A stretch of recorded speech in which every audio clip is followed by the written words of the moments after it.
Our dear friend President Trump بنیامین ناتانیاهۆ لە پێشواژۆکردنی ڕێکەوتنەکانی لەگەڵ ئیمارات و بەحرین و دوایەوەش لە چەندین وتار و بۆنەدا ئەو وتەی دووبارە کردەوە کە ئەو ئاشتیی لە ناوچەکەدا ڕوودەدات بەهۆی هێزی وڵاتەکەوەیە، واتە ئەوە هێزە کە ئەو مۆدێلەی ئاشتی لە ناوچەکەدا سەپاندووە.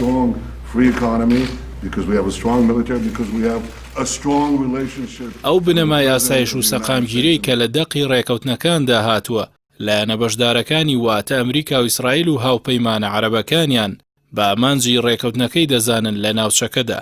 ئەمریکا و ئیسرائیل ئەو بنەمایە بە دژایەتی ئێران و تەنانەت تورکیاش ناو دەبن، بۆیە بەرپرسانی ئێران ئەو ڕێکەوتنە بە تێکدانی ئاسایش و سەقامگیری ناوچەکە لە قەڵەم دەدەن و هۆشیاری دەدەنە لایەنە عەرەبەکان کە زیانی گەورە لە بەرژەوەندی ناوچەکە دەدەن.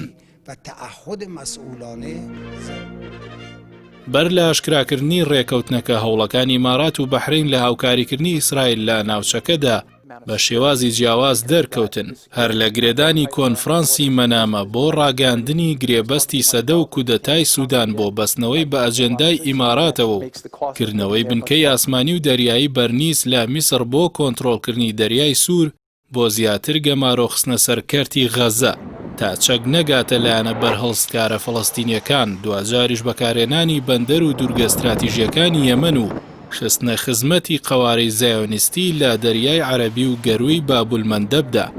نمونەی هاوکاری بەردەوامی ئیمارات و ئیسرائیل بوون. کڕینی بەرنامەی سیخوڕی لە ئیسرائیل بۆ کۆنتڕۆڵکردنی پەیوەندی تەلەفۆنی نەیارانی محەممەد بن زاید و ڕژێمەکەی چەندین جار لە میدیای ئیسرائیلدا ئاماژەیان پێدراوە، تەنانەت وەرزش بۆ ئاساییکردنەوەی پەیوەندیەکانیان بەکارهێنراوە. چەندین ساڵە ئەمریکا و ئیسرائیل ئاماژە بە دامەزراندنی ناتۆی عەرەبی لە ناوچەکەدا دەکەن.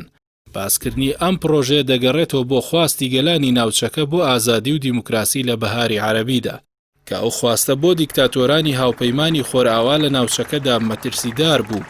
تەنانەت ناتانیاهۆ لە دیمانەیەکی میدیاییدا گلەی لە گەلانی ناوچەکە کرد کە دژی ئاساییکردنەوەی پەیوەندیەکانن لەگەڵ قەوارەکەیدا، ئەوە لە کاتێکدا دەسەڵاتدارانی عەرەب لە ناوچەکەدا ئاماژەی ئاشتی و پەیوەندی دیبلۆماسین.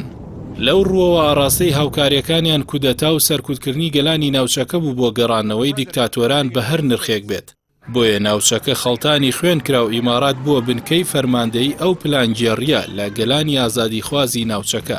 ئەو بنکەیە بە کردەوە کرایە بنکەی ناتۆی عەرەبی بۆ پلانگێڕی لە ناوچەکەدا، هەر بۆیە ئەوەی پێی دەوترێت کۆمەڵی نێودەوڵەتی لە ئاستی پێشەلکاری مافەکانی مرۆڤ و دەستوەردانی ئیماراتدا بێدەنگە و هەڵوێستی نییە.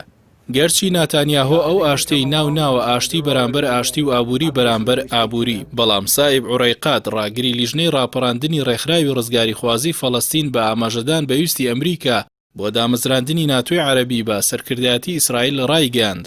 دروستکردنی ناتۆی عەرەبی لە ناوچەکەدا لە پێناوی ئاشتی بەرامبەر پارێزگاری لە کورسی هەندێک دەسەڵاتدارە، نەگەوەی ناویندراوە ئاشتی بەرامبەر ئاشتی. بەڵام ئەوەی جێگەی سەرنجە مێژووی بزوتنەوەی زایۆنستی بەڕوونی ئەو ڕاستەی سەلماندووە. هیچ کاتێ ئەوان لە پێناوی پاراستنی وڵاتان و بەرژەوەندیە مرۆیەکانی ئەواندا قوربانی نادەن، بەڵکو بە پێچەوانەوە هەمووان بەکاردێنن لە پێناوی ئامانجەکانیاندا. بە تایبەتی لەم قۆناغەدا قەوارەی زایۆنستی دەیەوێت بە سوودوەرگرتنی تەواو لە خەزێنەی پڕ لە دۆلاری وڵاتانی کەندا و پرۆژەکانی لە ناوچەکەدا جێبەجێ بکات و ئەوان بکاتە قوربانی و سوپەری کارە پلانگێڕیەکانی.